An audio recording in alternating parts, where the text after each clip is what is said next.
What are the main obstacles still preventing a final ceasefire agreement despite recent Egyptian and Qatari mediation efforts? Yes. First of all, thanks indeed for this meeting. Always a pleasure.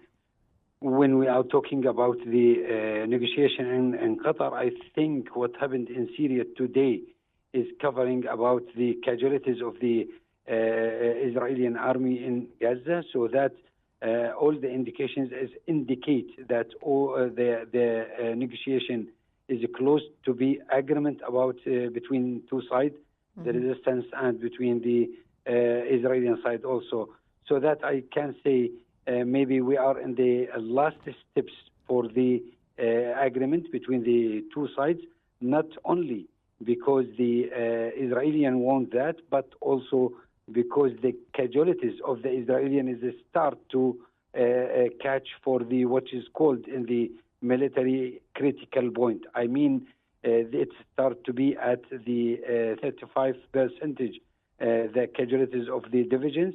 This is mean in the doctrine or in the military doctrine, the military decision have to stop the war or to withdraw the divisions. But the Israelis, they don't have any fresh divisions to send it back again to Gaza. So that I think all the military indications and political indications is indicate that the negotiation in the last step between both sides. And sir, do you believe the current ceasefire proposal, which includes phased troop withdrawals and detainee releases, adequately addresses the core demands of both sides?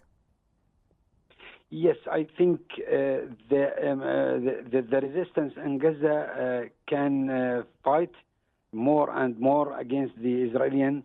But the Israelis have a big problem. They are coming with the traditional troops to fight in a traditional way against the untraditional resistance in Gaza. So that this is a strategic crisis, push the Israelis to be back again to the negotiation and back again to the agreement.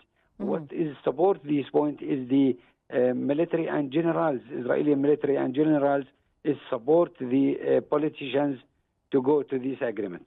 And what are the risks of further escalation if negotiations in Doha fail, especially considering, of course, the heavy Israeli strikes and worsening humanitarian crisis as well? Yes, I think if it's failed, that means the Israelis will go to the military escalation again to Gaza, but is they are can or they are can't to fight or escalate for the long time. I think for the or all the indications indicate that the Israeli army and Israeli troops in Gaza can't fight for a long time again, and also, to be honest, the resistance can't fight for a long time, so that both sides, they need the agreement in this time. And how might Egypt's and Qatar's coordinated mediation shape the regional balance of power and influence future peace or reconstruction efforts in Gaza? I think Egypt have a project, and this project, Egyptian project, is supported by the regional countries and by the international also.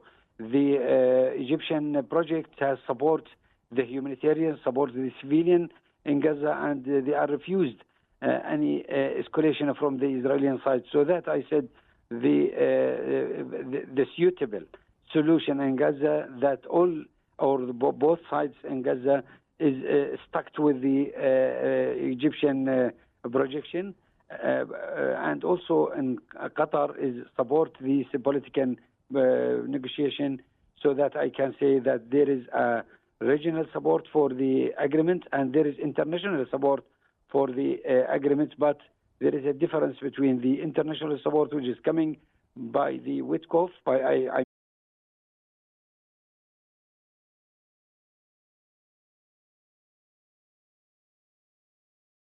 so that they are support the Israeli by the weapons and support the Israeli to cover them by the politicians, as we said before in the International Council or Security Council when the Americans was used the veto to 7 times to support and to cover the Israeli from the agreement. And sir, how do you assess the credibility of claims that armed elements incited the deadly stampede at the Gaza Aid Center? And what does this say about the overall security situation? I think this step, which is supported by the Israeli army and by the Israeli troops, which is called in the strategic ways as the vigilant group or watching group.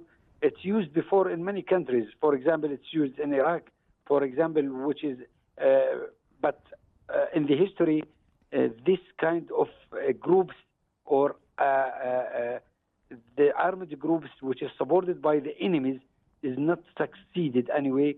So that I think this group which is working now in Rafah and working somehow in some places in Khan Yunis will not succeed, first of all. And second, I think after the ceasefire, I think the resistance will be fight with those group. They know very well this support for the Israelis to them. They will not be for a long time. Mm-hmm.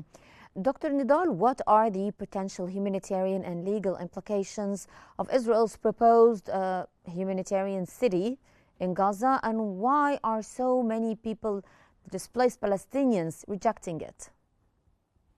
First of all, this humanitarian areas, which is